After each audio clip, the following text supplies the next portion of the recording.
Selamat pagi pemirsa, terima kasih karena Anda masih bersama kami. Dan sebelum kita mencari tahu bagaimana kita bisa mencegah korupsi, jangan kemudian koruptor bisa tenang-tenang mengembalikan uang lalu tidak dihukum. Kita saat ini sudah terhubung dengan Ketua Pusat Kajian Anti Korupsi atau PUKAT UGM lewat saluran telepon, Oce Madril. Bung Oce, selamat pagi. Selamat pagi, Bung Leo. Ya, Bung Oce, kalau melihat sekarang trennya, pejabat yang korup kemudian kembalikan uangnya dengan harapan tidak dihukum berat, mengurangi hukuman, atau juga malah sudah ada yang mengembalikan uang, ada beberapa kasus, dan tidak diapa-apakan juga oleh penegak hukumnya. Itu berarti semakin memperlunak hukuman atas koruptor atau seperti apa kalau Bung Oce melihat? Kalau di dalam Undang-Undang Tindak Pidana Korupsi, di situ sudah dijelaskan bahwa korupsi itu adalah bagian dari kejahatan terhadap negara, kemudian kejahatan yang menyebabkan kerugian negara dan juga perekonomian negara.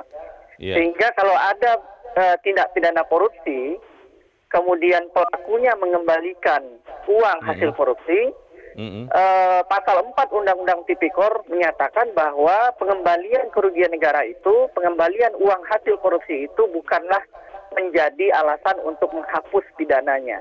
Itu clear ya. Itu di pasal 4 ya, di pasal-pasal awal Undang-Undang Tipikor. Nah, ini sebetulnya untuk menjelaskan bahwa, menegaskan bahwa perbuatan korupsi itu adalah kejahatan terhadap negara sehingga dia bagaimanapun harus diproses hukum. Walaupun uang hasil korupsi itu dikembalikan kepada penegak hukum, itu cerita lain ya.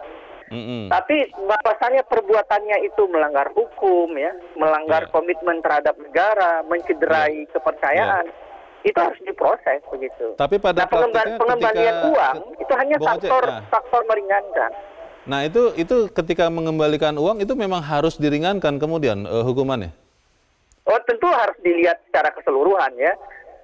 Faktor meringankan tentu tidak satu-satunya dari pengembalian hasil korupsi itu. Tetapi kita mesti juga pertimbangkan bahwa dalam banyak kasus banyak sekali aset negara yang hilang dan tidak bisa dikembalikan.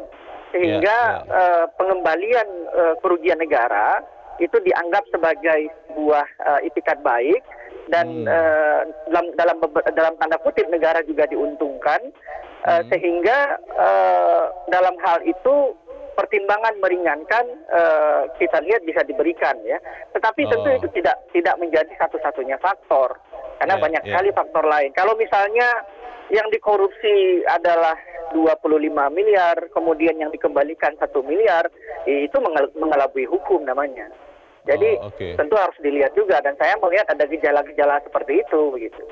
Jadi tetap saja tidak boleh kemudian disimpulkan bahwa tidak apa-apa korupsi asal jangan ketahuan. Lalu kalau ketahuan kembalikanlah uang korupsi supaya hukumannya menjadi sangat ringan. Tidak bisa begitu juga ya? Tidak bisa begitu. Karena pada faktanya kalau kita lihat beberapa kasus tetap saja mereka yang mengembalikan kerugian negara itu dihukum. Tetap ada kondisi seperti itu ya? Tetap, karena Undang-Undang Tipikor kita kan menganut prinsip hukuman minimal juga ya. Jadi ada minimal 4 tahun, kemudian ada hukuman tambahan. Jadi memang ini menjadi batasan bagi mereka yang mengembalikan kerugian negara. Tetapi harus diingat juga bahwa pidananya tidak hilang begitu. Mereka tetap harus diproses ke meja hukum. Nah, itu problemnya ya. Jangan sampai pengembalian itu malah menghentikan perkaranya. Itu yang keliru. Baik. Itu harus digarisbawahi ya. Terima kasih Bung Oce Madril sudah mencerahkan kami pagi ini. Selamat pagi Bung Oce.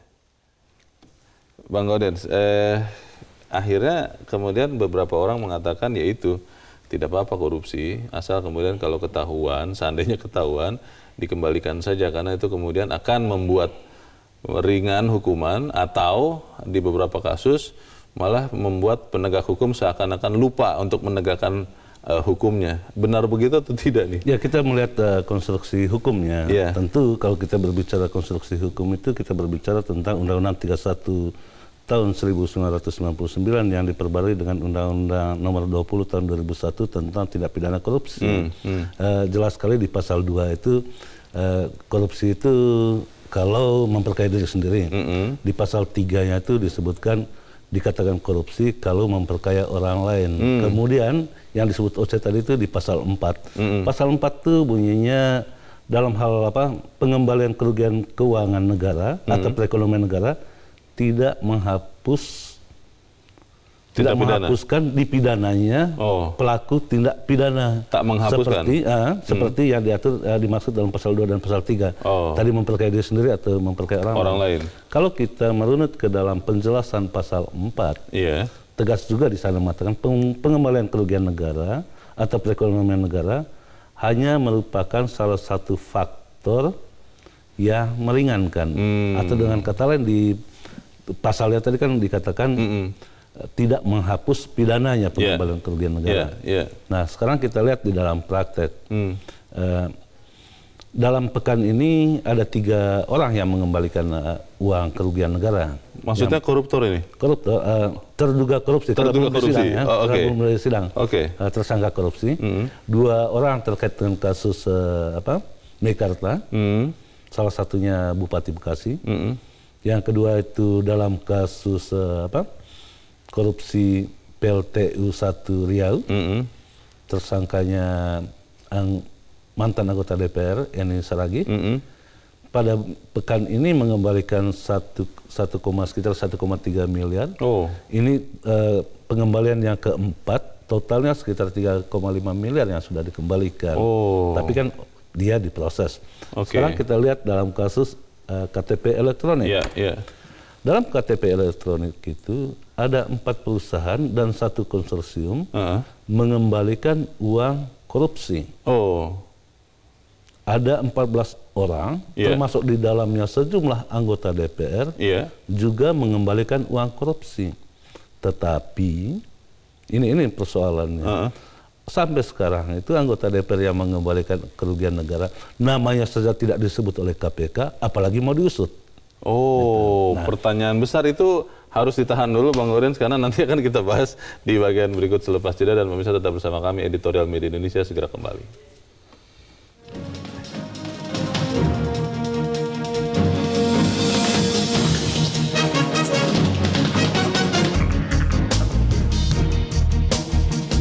Terima kasih pemirsa, Anda masih bersama kami, Bang Gaudens. Saya tertarik dengan apa yang Abang katakan tadi. Ada anggota dewan mengembalikan uang dan tidak diapa-apakan itu, tapi kita harus tahan dulu karena kita ingin mendengarkan dulu pendapat dari pemirsa Metro TV. Kita sudah terhubung dengan pemirsa Metro TV di Jambi. Kali ini ada Pak Sunarto. Pak Sunarto, selamat pagi. Halo Pak Sunarto, selamat pagi. Pak Sunarto, kelihatannya belum tersambung. Kita akan coba ke pemirsa Metro TV yang berikut dari Jember, Jawa Timur. Ada Pak Ikhwan. Pak Ikhwan, selamat pagi Pak. Selamat pagi Bang Leo dan Bang Gaudens. Selamat pagi. Silakan Pak Ikhwan. Ada molimo yang di Jawa itu, yang di agama dan adat itu sedang dilarang dan sungguh dihindari, yaitu maling, madat, minum, madon, kemudian main. Nah, ini terjadi di Indonesia hari ini itu secara gawat darurat. Contohnya pejabat yang istilahnya pejabat yang punya akal seperti itu, puncaknya adalah ketua DPR, ketua partai Setia Novanto. Itu bagaimana menghindarkan diri sambil berlari seperti itu, kemudian dia tidak kesatria menghadapi fakta-fakta hukum yang menjeratnya. Nah, itu contoh. Lalu mengembalikan hasil korupsi. Dengan itu bukti-bukti korupsi. Nah, disinilah siasat busuk sebenarnya. Yang sebenarnya terjerat, kena tetap hukum pidananya pasti harus kena hukum korupsinya. Tetapi Pak Iwan, kalau kita bicara soal niat baik, Pak, ada orang yang mengatakan ketika ada seorang pejabat korup atau siapapun yang korup kemudian mengembalikan uang korupsinya, itu berarti kan dia menyesal, sehingga itu harusnya dipertimbangkan betul bahwa orang itu bisa berubah menjadi lebih baik. Pak Iwan tidak melihat hal itu, Pak? Yang menjamin siapa baik itu? Sebab yang penting adalah kalau dia ketahuan, ya seperti ini. Kalau tidak ketahuan ya sudah aman lah, dia tetap dia korup.